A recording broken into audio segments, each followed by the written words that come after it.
All Live na po right. tayo ngayon. Alright. So magandang hapon Luzon at maayong hapon Visayas and Mindanao. Today is September 23, 2021. Humanda na dahil ikaw ang best ngayong Huwebes. So Tutor Shella, 72 araw na lang at Pasko na. So napapalapit na ang Kapaskuhan. Merry Christmas in advance. So magandang hapon po sa mga nakatutok sa atin live via Facebook. At ang programang ito ay hatid sa atin ng Department of Education sa tulong po ng EdTech Unit. So Tutor Shella, good afternoon to you. Good afternoon, sir. Ako po, Tutor Shala from SDO Cavite Province. At ihanda na po ang inyong mga hearts, likes at positive comments para sa ating hapon na ito. Tutor M, ating ipakilalang muli ang ating buong puwersa ng Team Humanidades. Ito na kami, Team Humanidades. Take it away, Direk.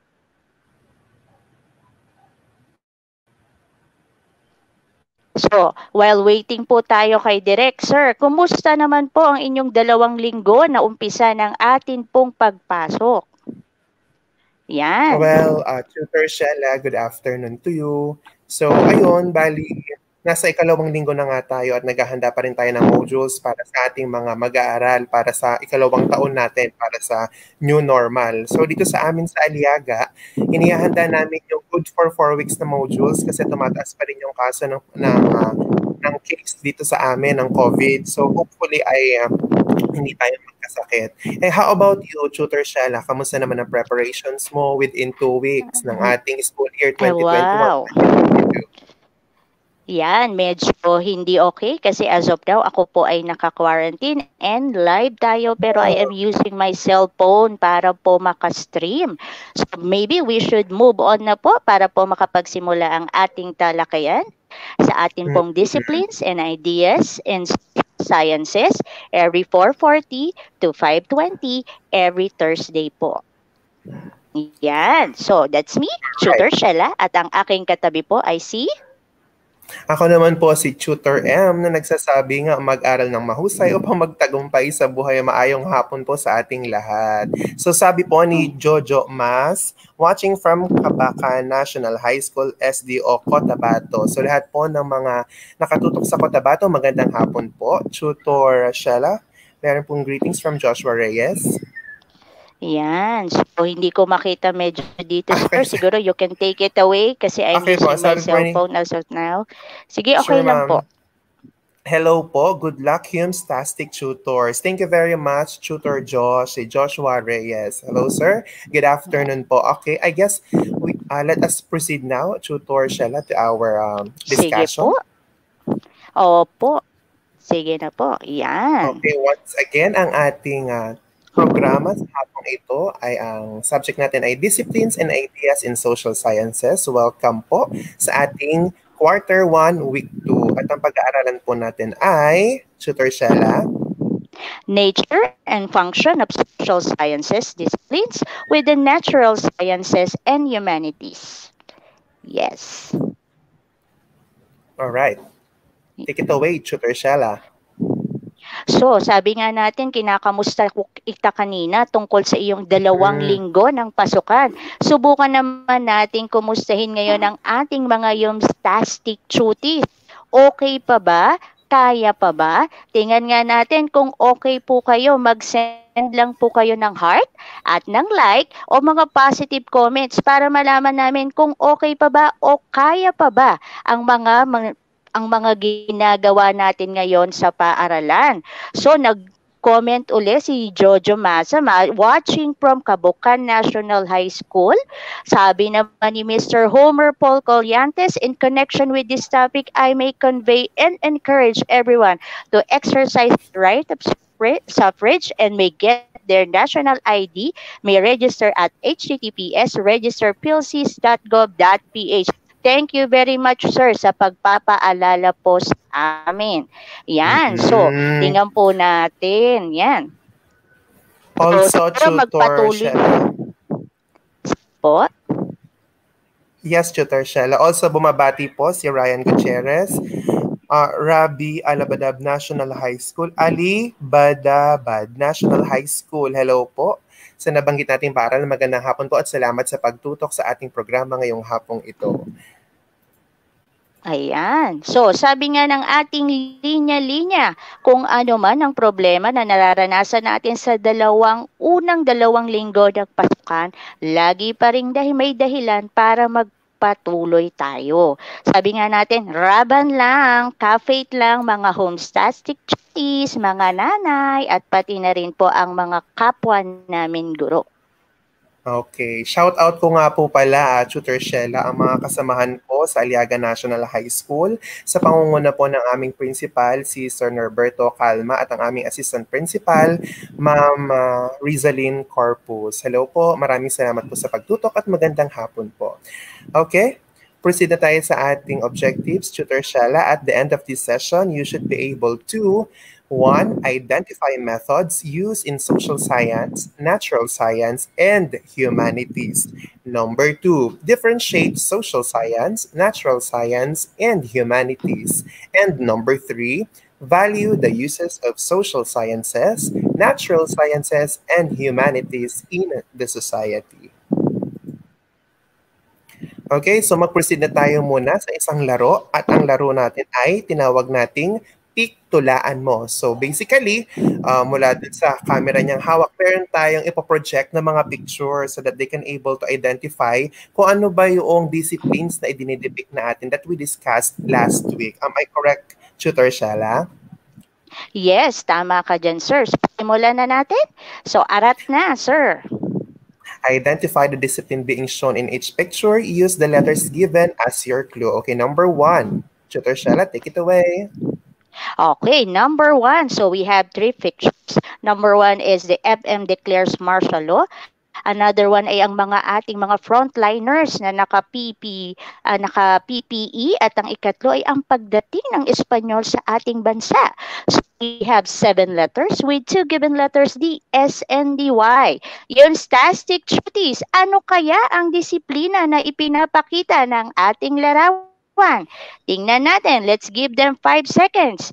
Go po, ano po kaya ang pinapakita ng ating larawan? So we have 5, 4, 3, 2, 1. So, tingnan natin at baka nahihiya pa sila. Ang tamang sagot ay... Yan. Kung ang sagot ninyo ay history, you are correct. Yan, congratulations sa ating yung stastic chutties, si Mr. Homer Paul Colliantes. Yes, sir. Salamat po sa inyong pagsagot. Let's move to number 2. Number 2, piktulaan mo. So, meron po tayong larawan na nakikita na nag-uusap. At tapos yung isa naman ay mga memes ng mga kabataan. Ano kaya ito ang given letters natin ay L, G, T, and S. Kompletuhin po natin kung ano po ang dinidepict na ating discipline para sa piktulaan na ito. So, sa ating mga chutties na nakatutok, pwede po kayong humula. 5 seconds. 5, 4, 3, 2, and 1. Kung ang sagot niyo po, okay, Ronwell Saet Anchola, ang sagot niya ay linguistics. Tignan po natin. Ang tamang sagot ay linguistics. Correct, sir. Tama po kayo sa inyong sagot. Yay! Next, number 3, Tutor Shella.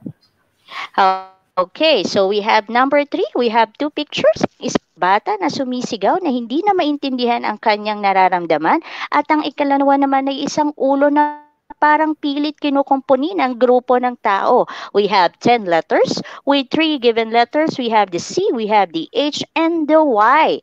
Ano kayang disiplina ang ipinapakita nito? So, tingnan natin mga yung stastic chutties. Dito ha, we have 10 letters. We have 3 given letters. We have the C, the H, and the Y. Ano kayang discipline ang pinapakita? Uy, tama ka. Tingnan nga natin kung tama ang sagot ni Ma'am Romwell Sayat Anchola. Ang sagot niya ay psychology po. Tingnan po natin, sir, tama ba kung psychology? Yan, pasok sa banga ang sagot mo, ma'am. So maraming salamat po sa iyo. Next, let's move on to the next number. Okay. So, piktulaan mo, meron po tayong globo, meron po tayong mapa, at meron po tayong kabundukan. So, ano kaya itong idinidepict na disiplinang ito? So, minsan pa, meron tayong globo at meron tayong given letters. Ito ang E, G, at A. Kompletuhin po natin. So, meron po tayong 5 seconds para po magsagot. 5, 4, 3, 2, and 1. So, tignan po natin. Probably mahina lang siguro yung dating sa akin ng internet pero wala pa kasi ako nakikita nagsagot. Pero kung ang sagot ninyo sa inyong sarili at ang sagot ninyo sa habang kayo, ay ito na si Ronwell Sayat Anchola, geography po. So let's see. The correct answer is geography. Congratulations. Virtual clap for you, sir. Ayan. So, sir, meron pang isang nakakuha, si Mr. Jingay Mission, na nakuha niya din ang sagot na geography. Yan. Congratulations po. Now, we come to the last number of our pre-assessment or our review. So, we have the yan, pizza. Diyos ko, nakakagutom. Pero see, it is divided into different parts. At ang isa naman ay meron tayong mga graphs at merong highlighted words na GDP. Ano kayang disiplina ito? We have 9 letters. With 3 given letters, we have the E, the M, and the C. Ano kayang social science discipline ang ipinapakita dito sa ating larawan? Tingnan nga natin kung may nakasagot. Wow! Talaga naman, very active po si Ma'am Romwell Sayat Anchola. Tingnan natin kung tama ang sagot, pati ni Shailani Lopez Serrano. Sir, ano ba ang sagot sa number 5? Ang tamang sagot po ay, nakikita na po ba sa screen? Economics. Yes. Yan. Tama po sila. Tama rin po si Mr. Jinggoy Mission. Economics din ang kanilang sagot. So talaga naman very active ang ating mga homeostatic duties for this afternoon. So move na po tayo para sa ating seryosong talakayan na may kwentuhan ngayon pong hapon. Take it away, sir. Okay, Tutor Shella, based from the definitions from Collins English Dictionary, science is the systematic study of nature and behavior of the material and physical universe based on the observation, experiment, and measurement, and the formulation of laws to describe these facts in general terms. So, yun ang science daw. Diba? As we all know, science is a systematized body of knowledge. So, ihihiwalay natin ngayong hapon na ito, Tutor Shella, yung bang pinagkaiba ng social, ng lipunan at ng science at ng humanities. So, would you like to add some, Tutor Shella, with this slide? Tama ka dyan, sir. We need to break down for us to understand further ano-ano ba yung pagkakaiba ng natural science, ng social science, at ng humanities. Kasi pinag-usapan nga natin kaagad last week yung social science. Sabi natin, ito ay sciences which are concerned with the human affairs. Pero ngayon, hihimay-himayin natin para mas lalong matintindihan ng ating mga homeostatic duties. So, tingnan natin, ano ba yung dalawang uri ng science? Tingnan po natin. Let's move to our next slide. So, we have the 2 classifications of science. Sabi natin, we have the natural science and the social science. Tingnan nga natin, sir. Take it away. Ano ba pag sinabi natin natural science at ano naman pag sinabi natin na social science? Yan. Go, sir. Okay. Pag sinabi nating natural science, meron tayong 3 salita na makikita sa ating slide. Phenomenon, objects of nature, and physical world. But first, let us define what is phenomenon. Ano ba itong mga pangyayaring ito? Based from the definition, phenomenon is a fact or situation that is observed to exist or happen, especially whose cause or explanation is on question. Example natin dito ay glaciers are unique and interesting natural phenomena. So yung mga disaster, yung mga nararanasan natin, tulad halimbawa ng lindol, ng bagyo, ng daluyong o storm surge. So ma-share ko lang dahil natural science nga sabi natin, kung napapansin natin, di ba, tuwing hapon umuulan at iba na yung level ng lakas ng ulan ngayon.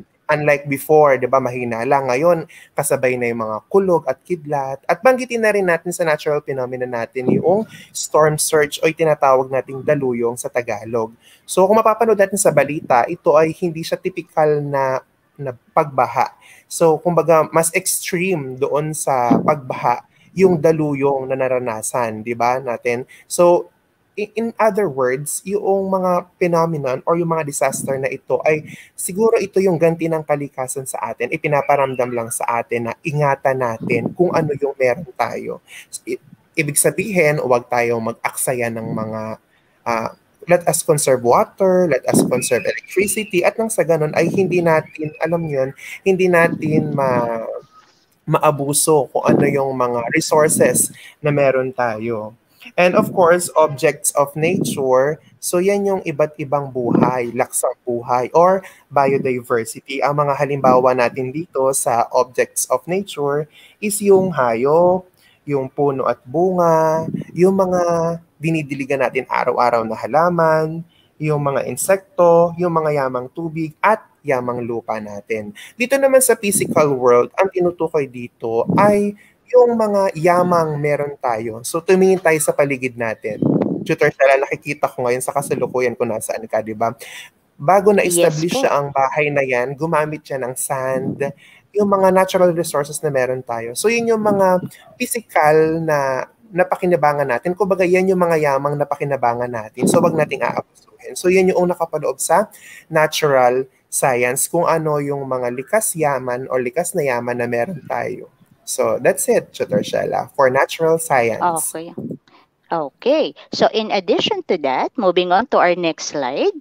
Yan.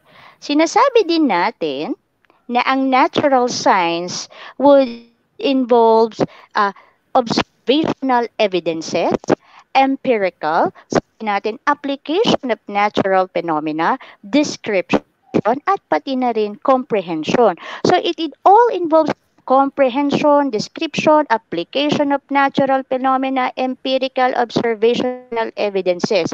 Kasali yan pag pinag-uusapan natin yung natural science.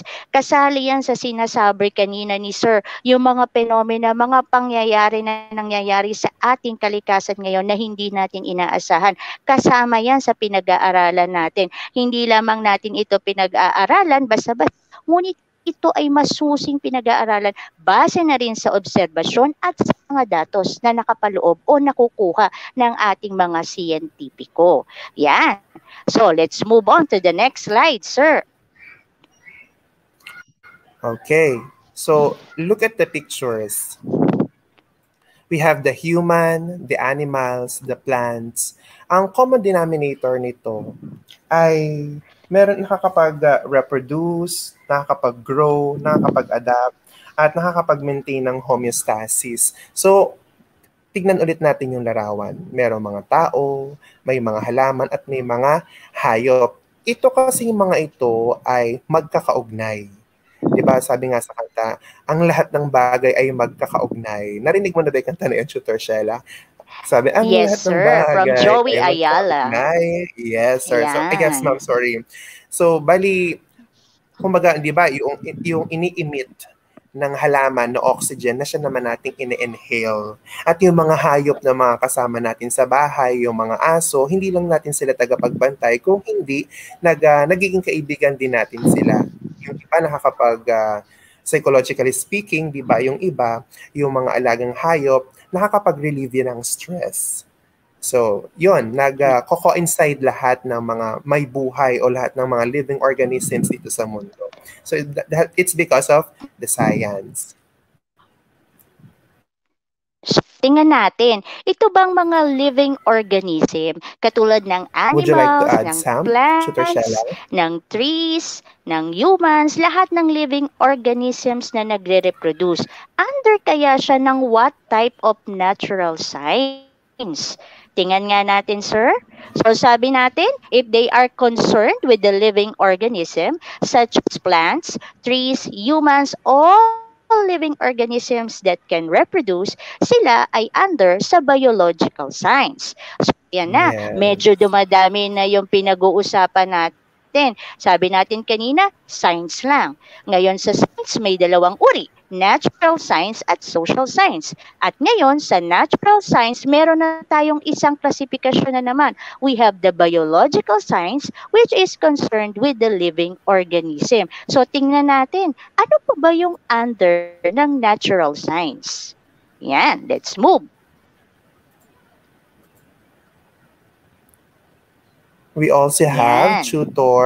tutor Shella. We also have physical science. So as I said a while ago, itong physical science, tutor Shella, ito yung mga nakikita natin sa paligid natin, yung mga yamang meron tayo. 'Di ba? Meron yung ibang mga nagsagawa na nakakakuha sila ng electricity mula sa daloy ng tubig.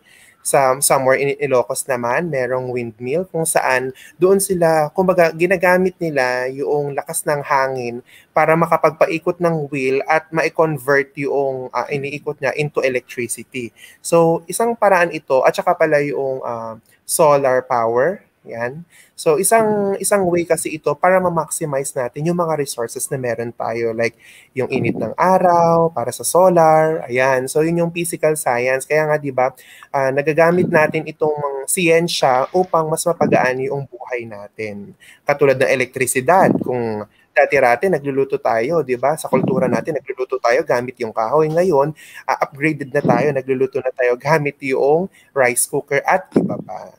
So that is for physical science. Would you like to add some, Tutor Shella? Okay. So, sabi nga natin, sir, kung tayo ngayon ay nag-iitulay online tutorial sa virtual world, pag sinabi nating physical science, ang pinag-uusapan natin ay physical world.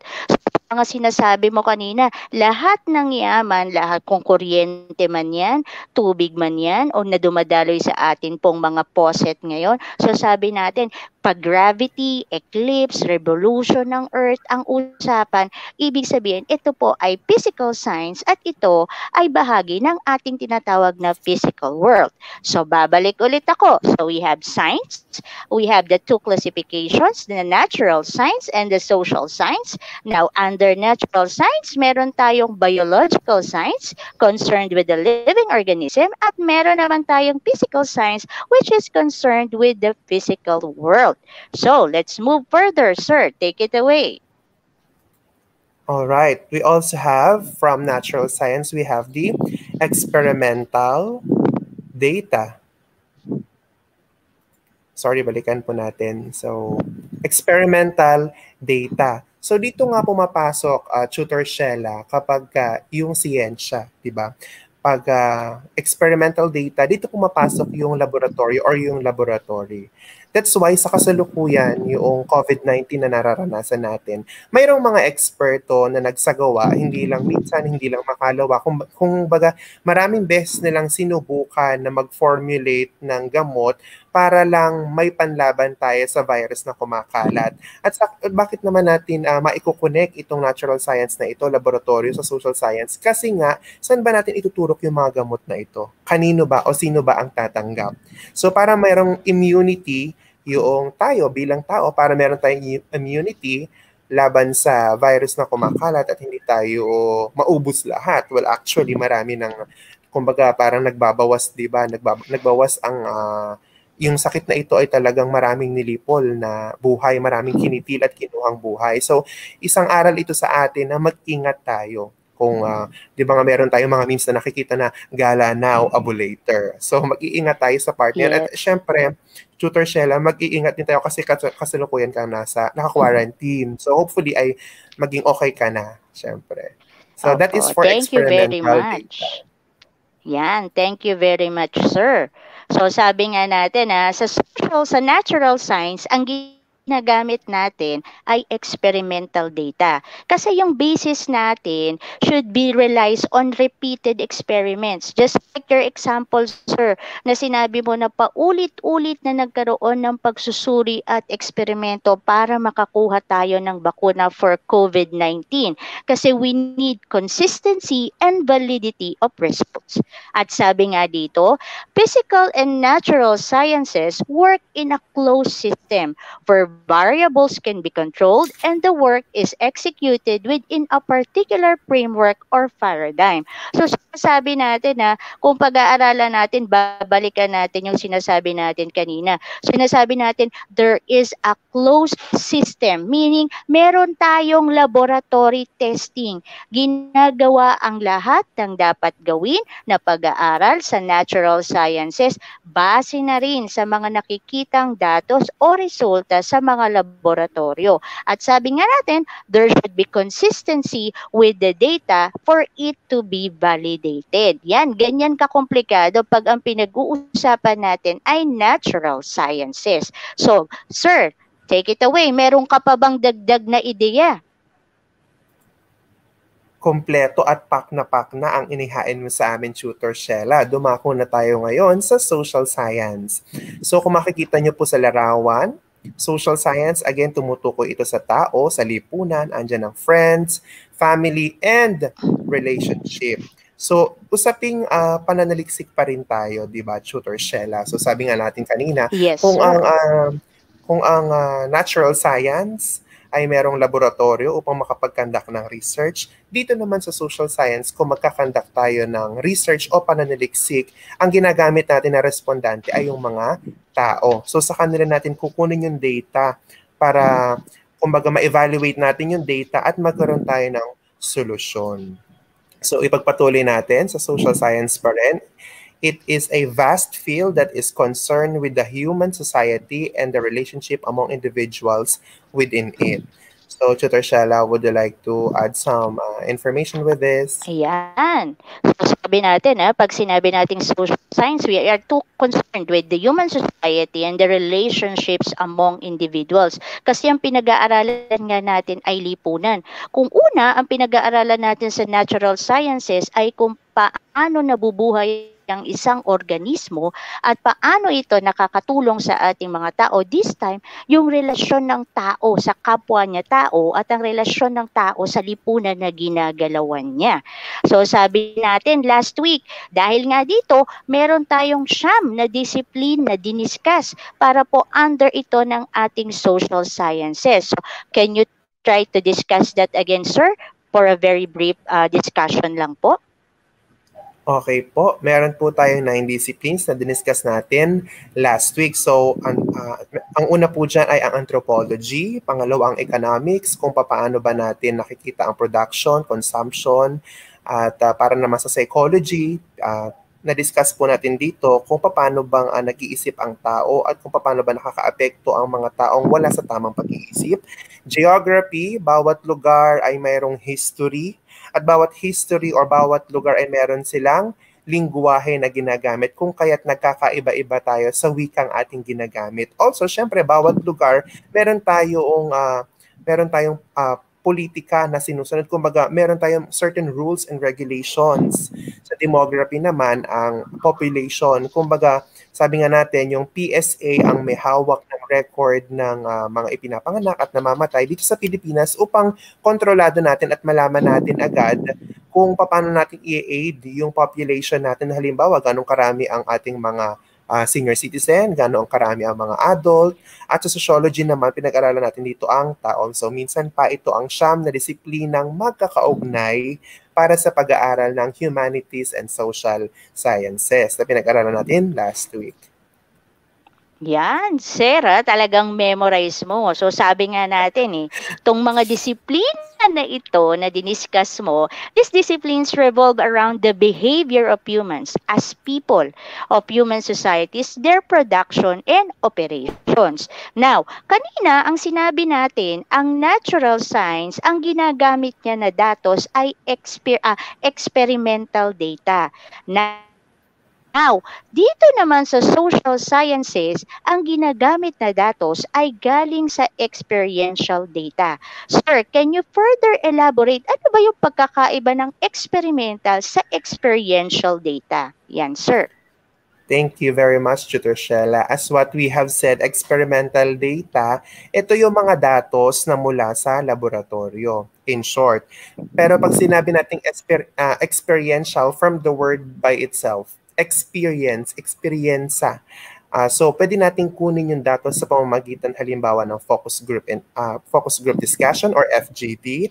Pwede tayong mag-interview, pwede tayong magbigay ng survey questionnaire. Kaya kung mapapansin nyo, di ba, meron tayong tinatawag na opinion polling, kung saan tinitignan natin kung ano ba yung gusto ng masa. Kaya pag nanonood tayo, di ba, ng balita, minsan sinasabi doon na, sino ba ang mga gusto nilang manalo bilang presidente o sino-sino ba yung mga tatakbong presidente, ano ba yung mga plataforma nila na dapat nating suportahan kasi later on, as we all know, pagka nakapag-elect na tayo ng president, sila naman yung magbibigay sa atin ng panibagong pag-asa upang magkaroon tayo ng maayos na samahan sa ating lipunan.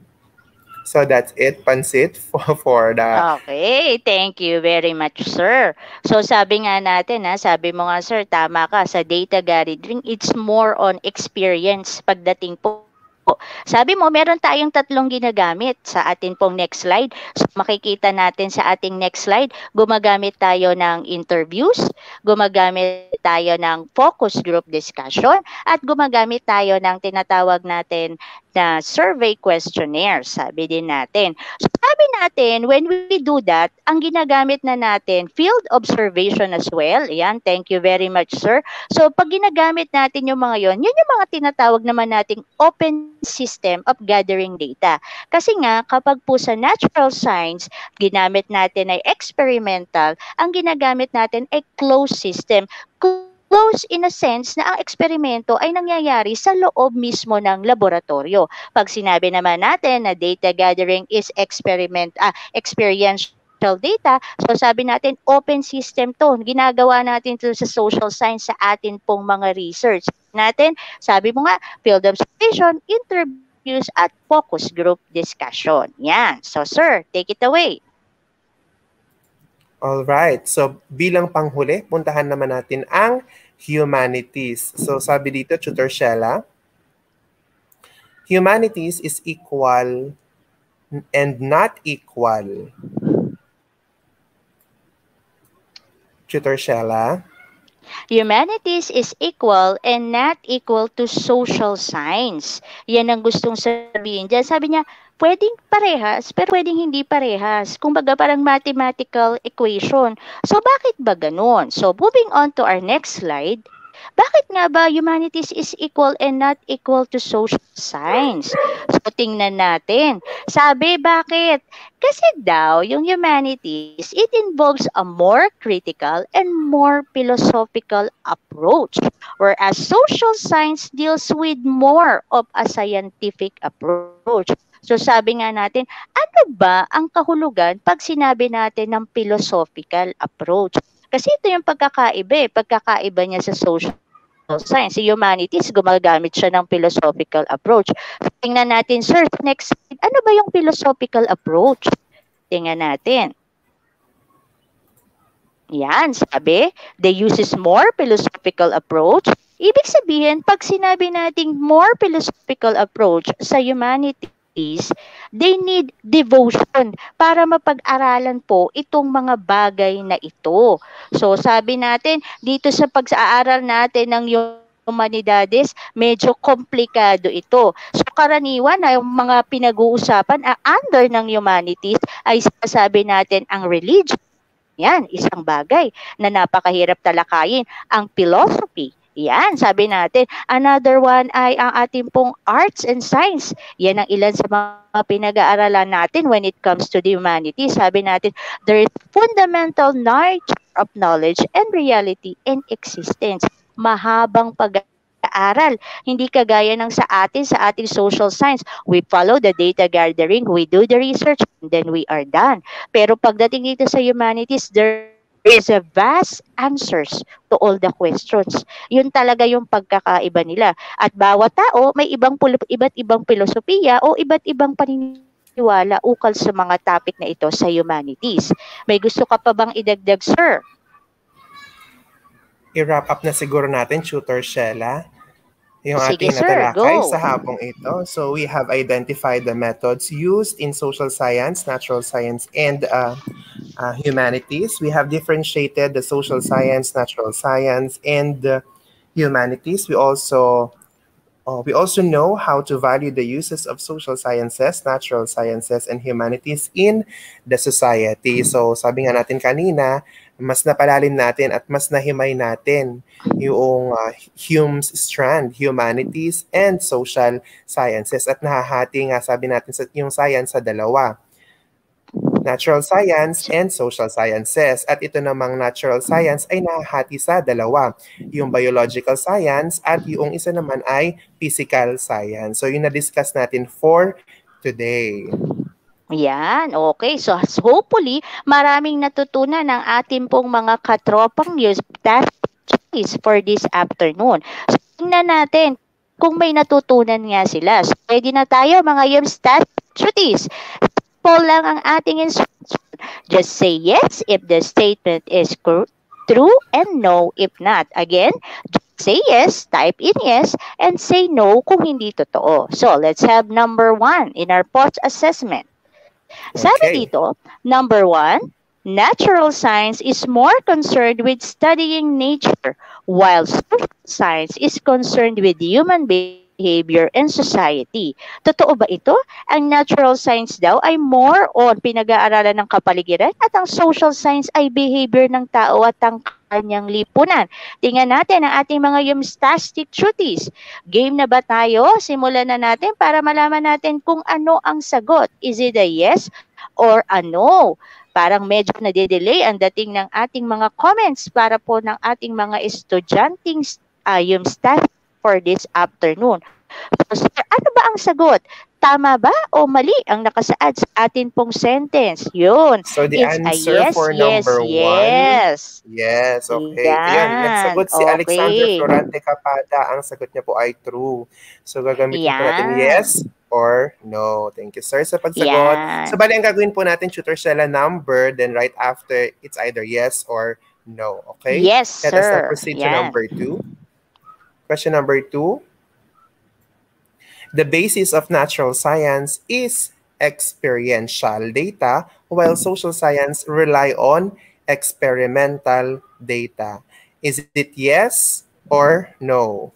So, ilagay lang po natin yung ating mga sagot, number, and then yes or no. Uulitin ko po yung katanungan natin. The basis of natural science is experiential data, while social sciences rely on experimental data. So, let's see. Tignan nga natin sa ating comment box kung meron bang nakapagsagot Go. or baka naman Mga na-delay lang yung ating... Yumstastic. Go. Sige lang, go. Yan. Yan, Kapit meron lang. na So, nagsagot, sir. si Ayan. Marites Tenerepe, ang sabi niya po ay yes. Hindi po natin alam kung ito ay for number 1 or for number 2. Baka kasi delayed lang yung dating sa atin. So, the correct answer for number 2 is no. So, let us now proceed to question number 3. Okay, so let's have number 3. So sabi natin sa number 3, it's natural or physical sciences work within a closed system, while social science works within an open system. Is it a yes or a no for number 3? Natural daw or physical sciences works within a closed system, while social sciences works within an open system. Is it a yes or a no, mga Yumstastic Truties? So try to put in the number and your answer. Is it a yes or a no? So tingnan na natin, sir. Mukhang nagkukulang na tayo ng oras para sa hapong ito. So, ang tamang sagot for number 3 Okay, is the answer? yes. Yes. Yes. So, tama si Ma'am Marides Tinerepe. So, hindi niya na nalagyan ng number pero I'm sure tama na yung sinagot niya ngayon ay number 3 kasi kanina nagsagot siya sa number 2. Now, let's go to number 4. Okay, for number 4, humanities involve a more critical and analytical approach, whereas social sciences deal with a more of a scientific approach. So, based sa ating diniscuss kanina, so humanities daw ay involve more critical and analytical approach, whereas social sciences deal with a more scientific approach. So, tignan po natin ang inyong mga sagot. Ilagay po natin sa ating comment box. Is it yes or no? Again, number po, yes or no. So, nagsagot po si Marides Nirepe. Ang sagot niya po ay yes. At check po natin kung ang sagot niya ay tama. So, ang correct answer po natin ay yes. Congratulations, ma'am. Let us now move on Yan. for Okay. last question. Sa ating last question, social science are considered more philosophical daw than humanities. Ano kaya ang sagot? Social sciences are considered more philosophical than humanities. Is it a yes or a no? Tingnan natin kung may sasagot at hahabol bago magtapos ang ating programa for this afternoon. Sumagot si Ma'am Marides Tinureque. Ang sagot niya po ay yes. So let us see. Ano po ang tamang sagot, sir? The correct answer is no. Yan. Sorry ma, pero okay lang kasi mas marami yung tamang sagot mo kanina. So tapos na ang ating programa, sir. Ikaw na. Okay, maraming salamat sa iyo, Tutor Shella, at sa mga tumutok sa ating programa ngayong hapon. Maraming salamat. So narito po ang bumubuo na mga tutors para sa Humanities and Social Sciences. Take it away for the mentors, Tutor Shella.